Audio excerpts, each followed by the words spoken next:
Well, here we are again at the Alpha Male 2.0 podcast, dating multiple attractive women all at the same time with no drama and no cheating.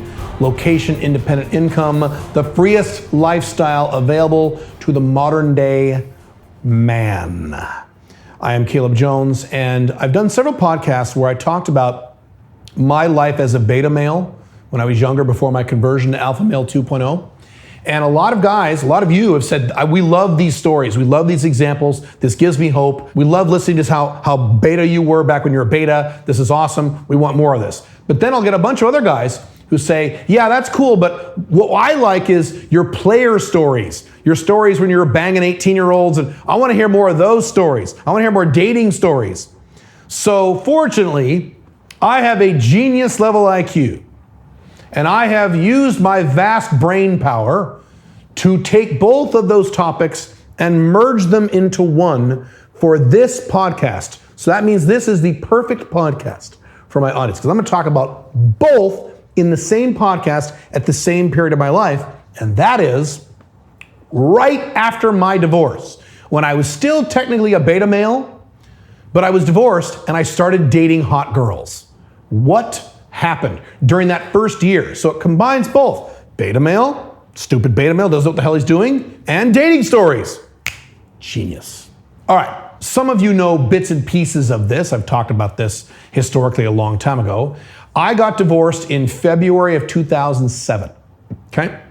And so I've told the story about how I got divorced, all that stuff in other other locations.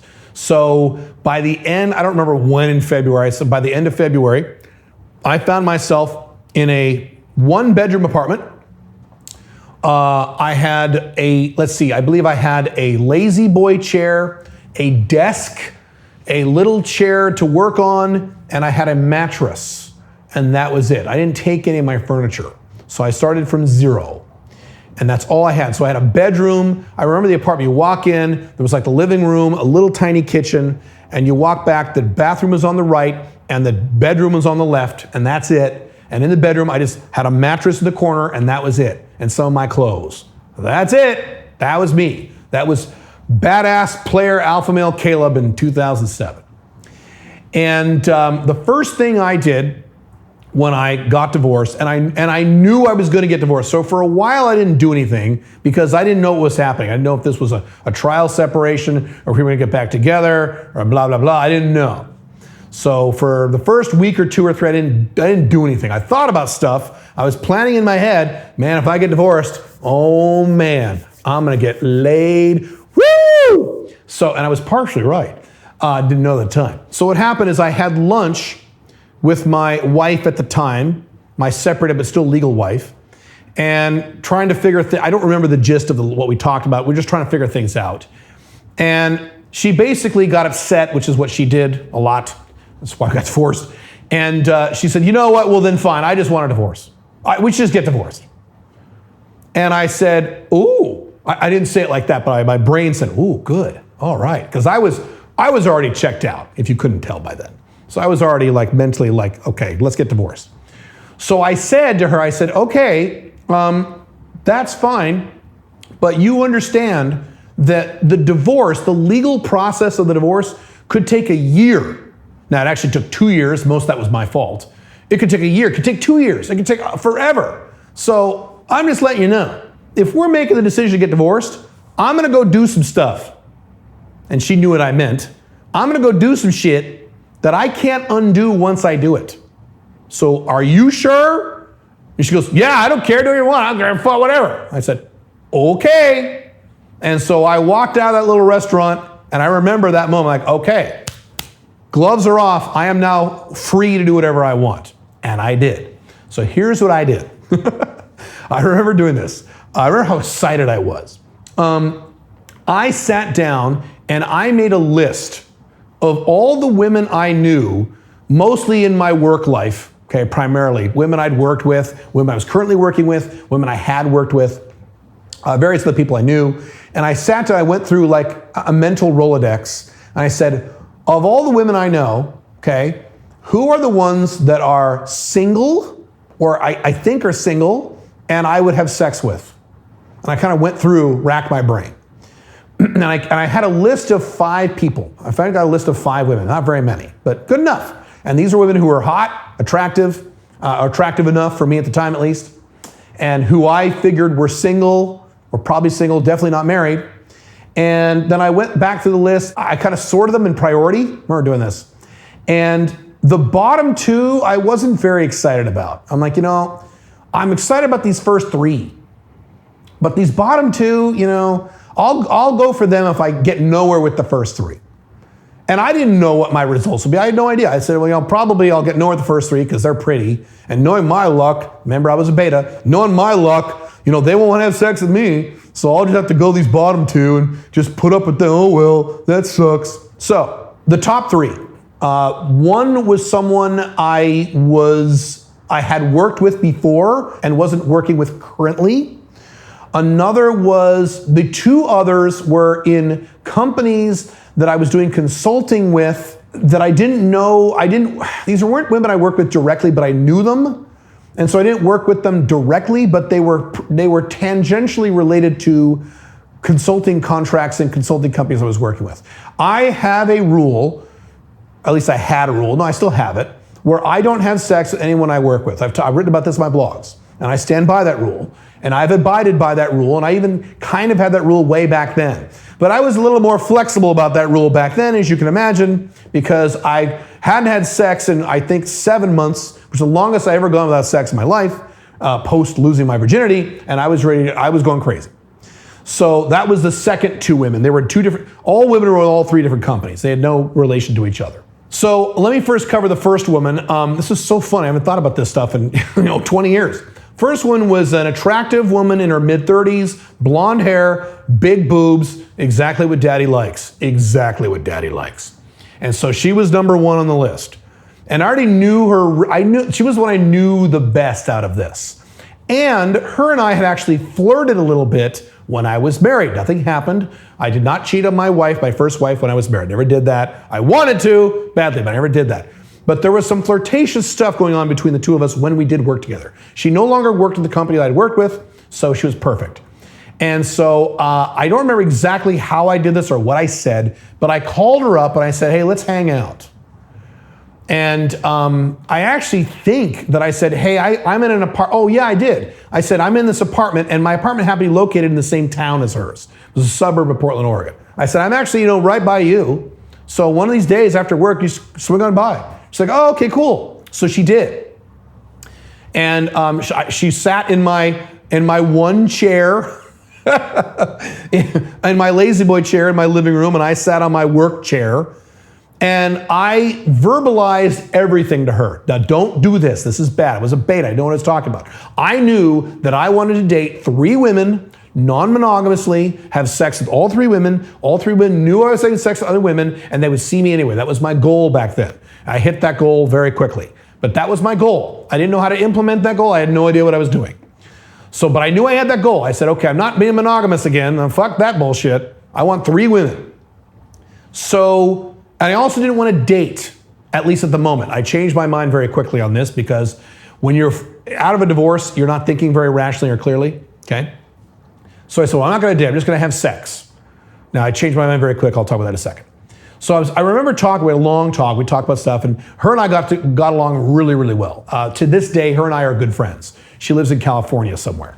No, I know where she lives. I actually know where she lives. So we talked, and then I just blurted out like a dumbass, don't do this, please. This is incorrect technique. I said, hey, so let me tell you what I'm looking for. I really like you. I think you're great. I think we get along really well. I want someone to spend time with, have sex with. I actually said had sex with. I never had sex with this woman yet. But I don't want anything super serious. I just don't want to say, right out of a divorce, I don't think it's appropriate. And also, I want something that isn't exclusive. So if you want to date other men, go right ahead. If I want to date other women, I have sex with, I can do that too. Something that's very, I didn't use the word casual, I forget what I used.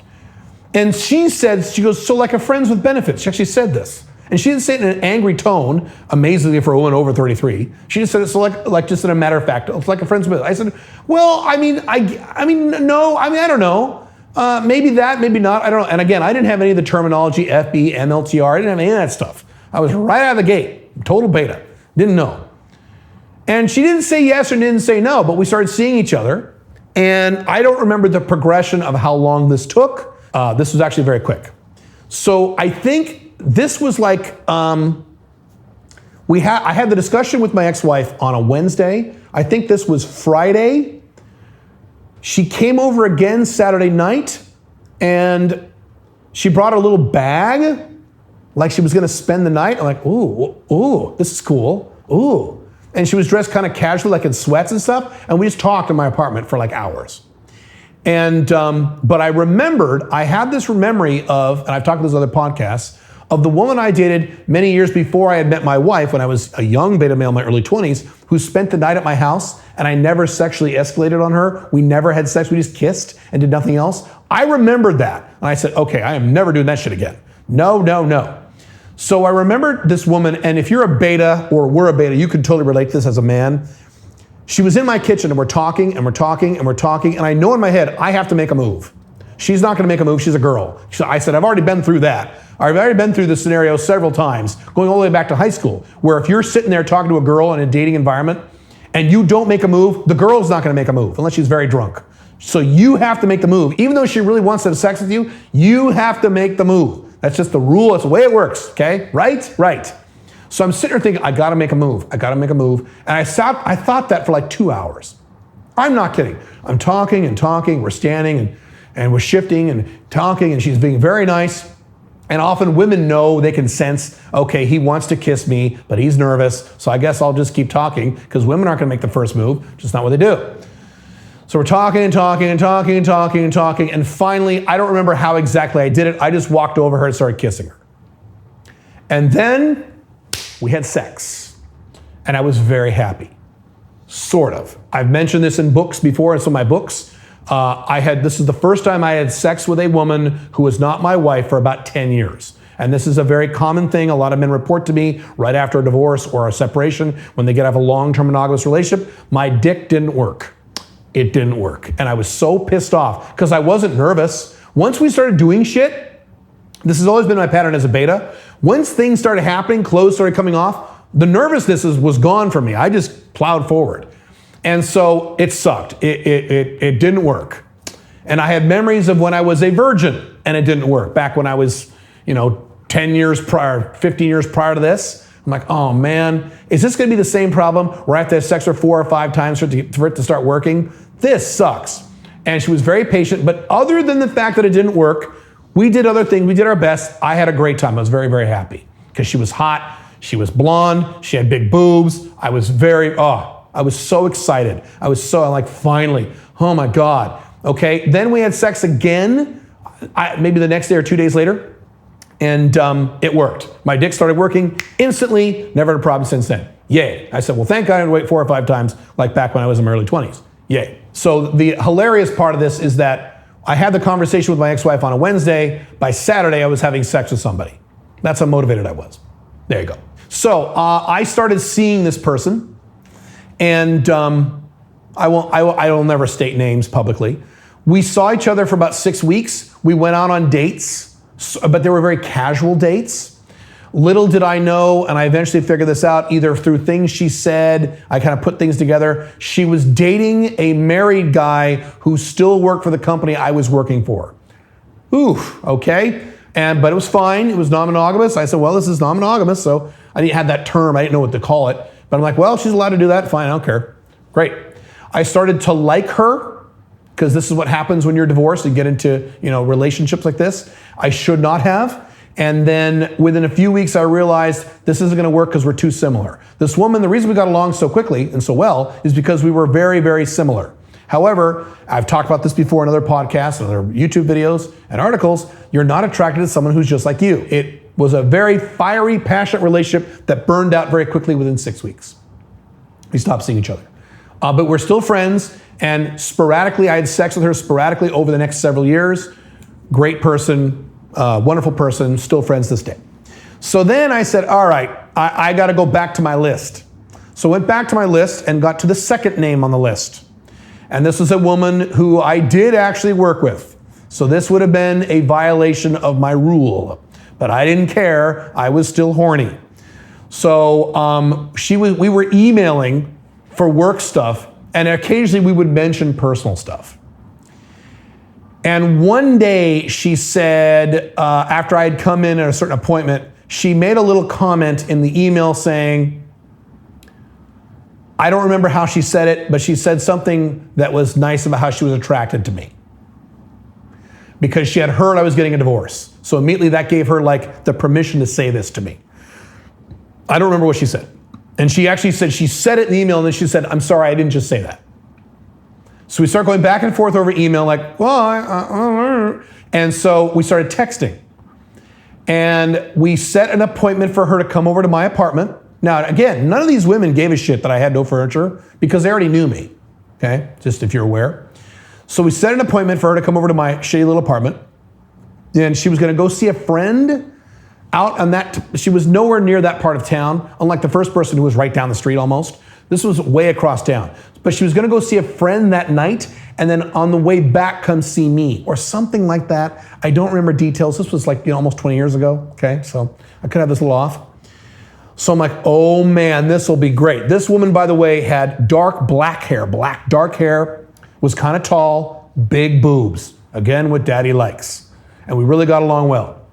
Great person.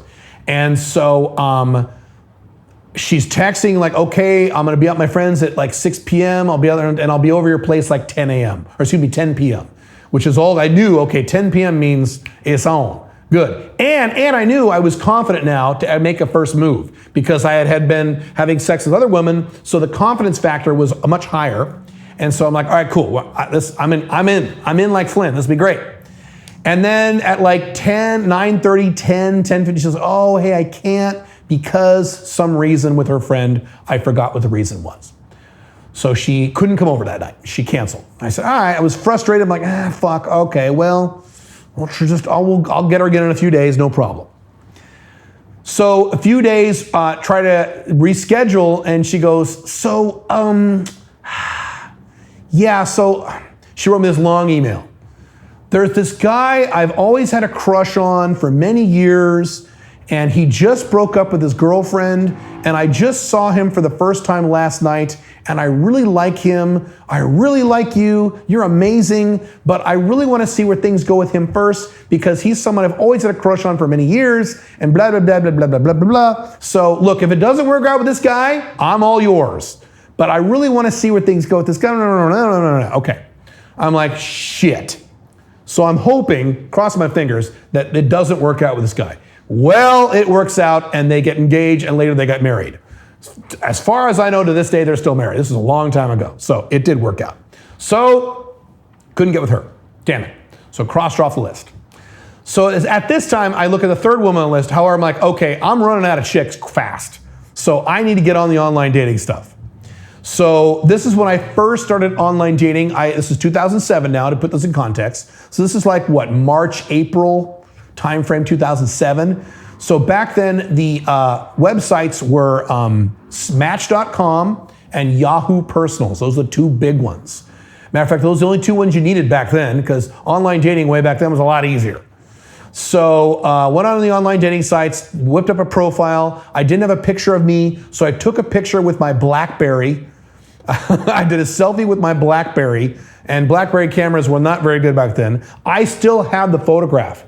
There were two photographs. I still have the two photos on my computer of the photos I used for my first online dating profile back in 2007. Matter of fact, I just saw them a few months ago. I was going through my old shit, like, oh, look at me back then when I was 36 and trying to do online dating. I'm so funny. I actually wore a suit and a tie because that was congruent for me, I guess. I don't know. I made the decision, and this is when I made the decision. I've talked about this decision before. I said, and I learned this going all the way back from high school. I said, I'm only going to pursue women who are hot, period. I'm only going to go after women who are 8s, 9s, or 10s to me, and no one else. If she's not at least an 8, I'm not going to send her an opener. I'm not going to do it. I'm only going to focus on hot women, and that way, if most of them say no, but 1 or 2 or 3 say yes, I got 1 or 2 or 3 smoking hot girls. Again, I've talked about this in articles on my blog, in my books. I learned this from high school. If you ask out 20 women who are average and 3 say yes, you're with 3 average looking girls. If you ask out 20 women who are gorgeous and 19 say no and 1 says yes, you got 1 smoking hot girl. That sounds good to me. And if 1 out of 20 says yes, you can ask out another 20 hot girls. 1 says yes, then you have 2 hot girls. I remember this from high school back then. So I said, all right, this is just, to me, it was a mathematical thing. It was like, oh, pretty girls won't like me and pretty girls don't want to date me and, well, pretty girls are going to just say no, no, no. None of that entered my brain. It was all about mathematics. If less women say yes to me, I only need 1 or 2 to say yes for this to work. Therefore, if I'm going to have sex with her, she might as well be hot. So I literally went on the dating sites. I still remember doing this. Yahoo Personals and Match.com. And I did searches for women who were a certain height, who only had blonde hair, because that was the thing I liked. And that was it. And I would just page down. There were tons of them back then. And I would just click the ones who were really, really hot. And I sent them openers. And I did everything wrong. I had long ass openers, paragraphs long. I didn't have any system. I didn't know what the hell I was doing, but I sent out a bunch of openers. Some of them responded, most of them didn't. The ones that responded, I figured that since nice guys finish last and beta males never get laid, I got to act like a really tough asshole alpha male. And so I really ratcheted up the alpha and the assholeness. And I was a total dick in these emails. I was a total dick on my profile. I had a lot of women say, wow, you're a fucking prick, fuck you, and then block me. I had women who read my profile because I said, if you're not hot, fuck you, I don't want to be with you. Go find some other loser. That was on my profile. I had women say, you're a fucking prick. And it was a mess. It didn't work very well. But finally, a few said yes, and a few I didn't fuck up on the emails. And you know what? This podcast has gone long enough. What I will have to do is part 2 to this podcast, because this gets into a very long story of what happened throughout the rest of that year. We were only like a month into this thing, or 2 months into this process. I didn't realize this podcast would go this long. So I'll have to end the podcast there. I will do a part 2 to this. I will continue this story. I promise. I will see you soon. Have fun. Bye.